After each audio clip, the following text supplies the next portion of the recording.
Seja muito bem-vindo a este curso que eu preparei para você com o maior carinho, que é a nossa Semana Bolo Descomplicado. E nesse vídeo você vai ver por que se deixar conduzir por receitas ali da internet é o maior erro que você pode cometer. E eu vou te provar isso. Afinal, se o seu objetivo é fazer um bolo lindo, que tem estrutura, ou seja, aquele que não abaixa, a internet ela não te dá isso. Bom, gente, eu comecei falando e eu nem me apresentei. Meu nome é Mayara Martinelli e junto com a minha irmã nós fundamos a Bolateria, que é uma empresa que tem mais de 7 anos. Sou boleira premiada todos os anos. Temos centenas de alunas aí no Brasil inteiro e já fora do Brasil também. Alunas que se tornaram empreendedoras, que estão faturando vendendo bolos e outras também que se realizam fazendo os melhores bolos para a família e para os amigos. Mas o principal de tudo isso é que hoje eu domino a técnica de fazer bolos e eu ensino todos os fundamentos para se fazer um, e sem estes fundamentos fica muito difícil conseguir elaborar um bolo do absoluto zero, com perfeição, sem desperdício de tempo e dinheiro.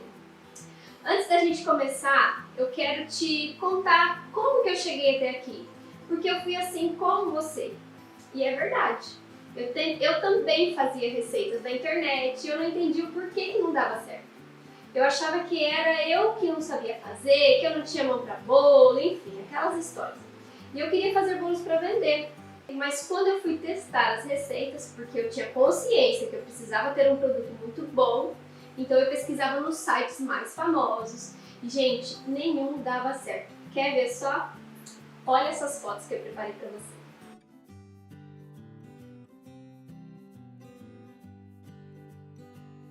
Cenas fortes, né?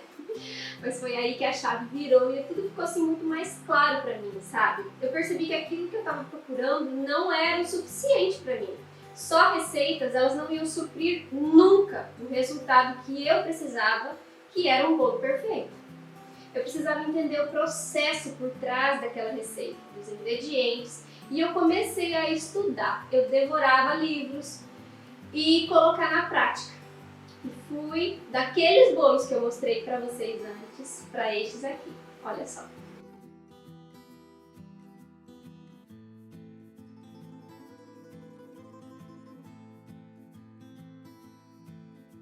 Eu só cheguei aqui porque eu aprendi de verdade como fazer um bolo do jeito certo, com a técnica correta. Minhas massas se transformaram e eu nem acreditava. Pensa só, se aqueles bolos feios que eu te mostrei lá, eu conseguia vender, imagina então quando eu aprendi a fazer do jeito certo.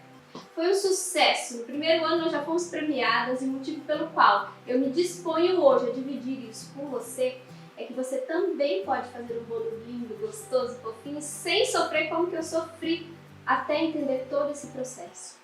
Eu quero tirar você dessa caixinha de só ficar lendo e repetindo os mesmos erros. Eu quero que todo mundo consiga ter autonomia na cozinha, que você nunca mais sinta medo na hora de substituir um ingrediente, porque você vai saber fazer isso sozinho. Isso e muito mais. Agora eu preparei o meu cenário aqui para a gente entrar mais agora no conteúdo específico de bolos e a gente entender um pouquinho mais sobre como funciona tudo isso. E eu já vou começar essa aula fazendo uma revelação bombástica. Se eu te disser que todos os bolos da história da humanidade cabem aqui dentro, imagine só, todos os bolos que você já viu e já imaginou são feitos através desses métodos ou dessas bases, não sei como que você conhece, mas eu vou explicar um pouco melhor sobre isso. E a partir do momento que você entender estas bases aqui, você vai ter total liberdade aí na sua cozinha para fazer seus bolos, entender uma receita, conseguir ler uma receita, olhar e saber o que está dando certo, o que está dando errado nessa receita. Como é que a gente pode fazer isso? Através disso aqui, a gente vai encurtar um grande caminho aí seu e você conseguir desenvolver as suas próprias receitas, os seus próprios sabores, tudo isso que você gosta e ter essa liberdade que eu tanto falo para vocês, tá? Essas bases que eu falei no início, na confeitaria nós chamamos de métodos, tá? Método espumoso, cremoso e direto. O que eles fazem de tão importante quando a gente vai falar em bolos? São basicamente eles que vão definir a estrutura do seu bolo. Por exemplo, método que é o mais utilizado é o nosso método espumoso. E quando eu falo nele, eu consigo já imaginar dezenas de possibilidades. Por quê? Eu vou dar alguns exemplos para vocês e vocês vão ver aí através das fotos que eu separei o tipo de massa que eu tô falando. O método espumoso, calma um pouquinho, eu já mostro as fotos para vocês. O método espumoso nada mais é que pegar os ovos e fazer aquela espuminha, sabe a clara em neve? Então, mas ele tem várias formas de ser feitas, não só as claras em neve.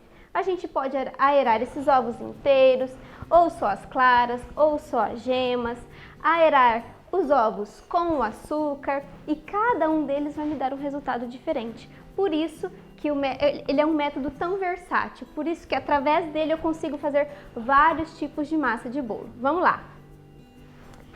Quais as massas que eu consigo fazer? Primeira, com certeza você conhece, já ouviu falar em rocambole, né?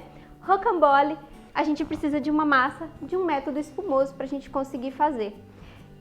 O rocambole a gente consegue através de um pão de ló ou de uma massa genoise, que também são dois tipos de massas do método espumoso. Então, um rocambole, um pão de ló, uma massa chiffon, um bolo chiffon, que também é uma massa do método espumoso.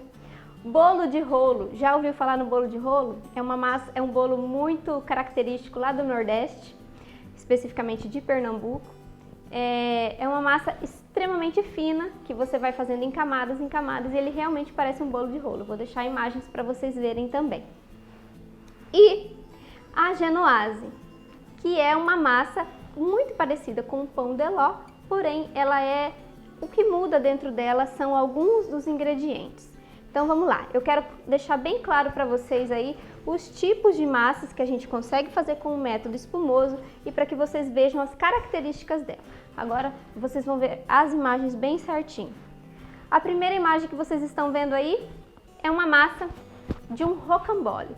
Consegue ver como que ela é bem fofinha e ela parece realmente uma esponja? A segunda é um pão de ló. E ele é super característico, como você está vendo aí, essa massa bem retinha. Ele cresce bem retinho, nunca fica bauleado, bem estruturado, muito, muito fofo. O terceiro é uma massa chiffon, que é um bolo bem característico, que engraçado que quando a gente termina de assar ele, a gente tem que deixar ele de cabeça para baixo, para que essa estrutura e o ar não saia por completo e ele abaixe. Bolo de rolo, que você está vendo aí agora, que o característico dele é feito e recheado com goiabada. E a genoise, que olha só como ela é fininha e ela realmente parece uma buchinha, gente, uma esponjinha, que ela dá essa mobilidade para eu conseguir enrolar o pão de ló. Vamos lá, gente. Então, depois que vocês viram todos esses tipos de massas do método espumoso, vocês conseguem perceber as principais características. São bolos muito fofos, muito aerados, leves e que tem mesmo essa aparência de esponja, principalmente o pão de ló, que é o pai dos nossos bolos. Foi o primeiro bolo que veio para o Brasil, trazido lá pelos portugueses. Então vamos dizer assim que ele é a nossa base de bolo, que nós desenvolvemos todos os outros, tá? Então, são as massas mais fofas que nós temos na confeitaria. Tá? Agora nós vamos partir para o método cremoso. Quem é o método cremoso? É o segundo método mais utilizado. Por quê? Porque ele é a base de manteiga. É um bolo muito gostoso, muito saboroso, que derrete na boca e um bolo super estruturado, muito utilizado pelas confeiteiras aí que fazem bolos recheados, bolos de casamento, bolos de andares, porque ele tem uma excelente estrutura por causa do tipo de gordura que a gente usa nesse tipo de método, tá? Não é um método tão versátil quanto o espumoso, eu não consigo ter dele dezenas de tipos de massas de bolo, mas o bolo mais característico do método cremoso é o pound cake, ou o bolo inglês, famoso bolo inglês, que eu vou deixar uma imagem para vocês verem aí também. O bolo inglês nada mais é que assim, a base do bolo amanteigado. A partir dele, a partir de uma receita de bolo inglês, você consegue fazer dezenas de outros. Como que eu faço isso? Aumentando o meu açúcar, aumentando o meu líquido, eu tenho uma massa um pouco mais fofa. Se eu diminuir, eu tenho uma massa um pouco mais densa. É só fazendo essas mudanças na minha receita que eu consigo modificar a textura do meu bolo, tá? E por fim, o método direto, que é o mais simples de todos e ele foi por muito tempo o mais utilizado. Por quê? Porque para fazer bolos como esse, a gente não precisa nem de batedeira e nem liquidificador. Não quer dizer que eu não possa fazer esse método nesses instrumentos, mas a gente pode fazer sem. Então ele foi muito utilizado porque as nossas avós faziam, porque não tinham essas coisas em casa. Nada mais é que pegar os ingredientes secos, ingredientes líquidos e misturar. Então ele rende bolos deliciosos, os mais tradicionais. E também é um bolo bem estruturado, como no método cremoso. Porém, ao invés da gente utilizar manteiga nesse método, a gente usa geralmente gordura líquida, porque a gente vai ter que misturar ali na mão, né? Então, na maioria das vezes a gente usa o óleo. Se quiser utilizar manteiga, dá para utilizar, mas aí a gente tem que derreter essa manteiga.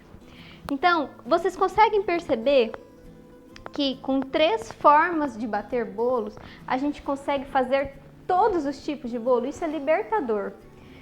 Você quer fazer um rocambole? Você sabe que você vai utilizar um método espumoso. Você quer fazer um bolo estruturado? Você sabe que você precisa de um método cremoso, com uma manteiga, com uma gordura sólida para te dar estrutura para o bolo. Agora você quer, por exemplo, fazer um bolo de cenoura. Não tem como fazer um bolo de cenoura na mão. Não tem como eu fazer um bolo de cenoura espumoso, porque eu preciso do liquidificador para bater essa cenoura. Então, eu vou utilizar o método direto. Outro bolo característico do método direto é o Red Velvet, muito conhecido, aquele bolo vermelhinho. Também a gente utiliza o método direto. Ainda assim, você pode me perguntar: ai, Mayara, eu posso misturar esses métodos? Depende. A sua cozinha são suas regras, você pode fazer todos os testes possíveis, mas algumas coisas a gente já sabe que não dá certo. Vamos falar de novo do rocambole. A gente precisa de um método espumoso, por quê? A massa do rocambole, ela precisa ser elástica, para que eu consiga manusear essa massa e conseguir enrolar ela, certo? Agora, olha essa imagem que eu separei para vocês. Esse rocambole com massa de chocolate, ele foi feito numa massa de método cremoso. Conseguem perceber que ele está todo quebradiço? Que ele não conseguiu, a confeiteira não conseguiu enrolar ele do jeito certo? Então não deu certo. Agora olha esse que a confeiteira fez no método espumoso. Esse, com certeza, ela teve uma massa maleável para que ela conseguisse enrolar e que ele pegasse essa forma circular que é tradicional dele. Então, você pode fazer, desde que você faça os testes e você conclua aí se chegou no resultado que você queria ou não. Muito bem, pessoal. Chegamos ao final do nosso primeiro dia da nossa primeira aula e eu já quero te falar que na próxima aula eu vou te mostrar como qualquer pessoa pode fazer um bolo lindo, fofinho, que não abaixa, com os ingredientes base de um bolo. Aliás, você sabe quais são esses ingredientes? Então, na próxima aula eu vou te revelar cada um deles. Eu tenho certeza que isso já vai transformar o jeito que você faz bolo aí na sua casa. Aproveita, deixa um comentário aqui embaixo para mim sobre o que você achou dessa aula, se tem alguma dúvida ou sugestão, e eu prometo que eu vou ler cada um com muito carinho. E se você ainda não me segue lá no Instagram, sinta-se à vontade, me segue lá que todos os dias a gente fala sobre bolos e tudo que envolve esse assunto tão gostoso, certo? Eu já estou te esperando para a próxima aula. Convida mais uma amiga também e eu tenho certeza que ela vai amar. Um beijo, até a próxima! Boa tarde, eu estou aqui para dar o meu testemunho de um curso que eu fiz online com a Mayara e com a Aline na bolateria. Eu tinha um mundinho muito pequeno, eu aprendi a fazer bolo com a minha avó. Eu fazia apenas aqueles bolos, comecei a vender bolo do nada para poder ajudar na renda em casa, porque eu fiquei sem meu carro e a venda dos bolos me ajudou a comprar um Fusca. Mas eu tinha que terminar de pagar ele, que eu comprei parcelado. E ele estava acabado. Eu não ia fazer o curso porque eu não tinha dinheiro. Mas eu tinha juntado dinheiro para comprar o para-choque de um Fusca. eu não comprei, eu fiz o curso. Hoje, com o dinheiro das coisas que eu aprendi no curso, eu comprei o para-choque, eu terminei de pagar o Fusca, eu tô arrumando o Fusca e agora eu vou reformar o banco dele, todinho o banco deles. O curso é muito bom, eu tinha apenas essa forma e esse fouet. Hoje eu faço bolo em várias outras formas, porque no curso você aprende que você pode sair desse teu mundinho fechado e aprender muita coisa. Então faça o curso, que vale a pena, só pelas dicas que elas dão. Muito obrigada, Mayara, muito obrigada, Aline. Muito obrigada porque vocês me ajudam sempre. Oi gente, tudo bem? Eu sou a Nayara. Eu vim hoje falar um pouquinho sobre o curso do Zero ao Bolo, né, das meninas da bolateria. Eu adquiri o curso no ano passado e o curso fez toda a diferença na minha vida, porque assim, a gente pensa que é só achar uma receita legal e meter a lenha que você vai fazer um bolo bacana, né, e não é bem assim. E no curso as meninas ensinam tudo mesmo, desde os processos, os métodos de fazer cada tipo de massa do bolo. Elas ensinam os ingredientes que são legais, né? Dão muitas dicas bacanas, então assim, é muito legal mesmo, vale super a pena. Dá muita diferença, assim, se você fazer o passo a passo que elas ensinam, com as receitas que são maravilhosas, com certeza o bolo vai sair perfeito assim como o delas, tá? Eu adquiri o curso quando eu fui demitida, né, na pandemia, e até pensei em trabalhar com bolos, mas eu vi que daí eu gostava mais de fazer por hobby, né? Mas ele me ajudou muito, porque assim, eu fui praticando, assim, fui desenvolvendo, então eu não tive espaço na minha cabeça, né, para cair numa depressão ou coisa do tipo. Então eu só tenho a agradecer as meninas por terem feito parte, né, desse momento da minha vida.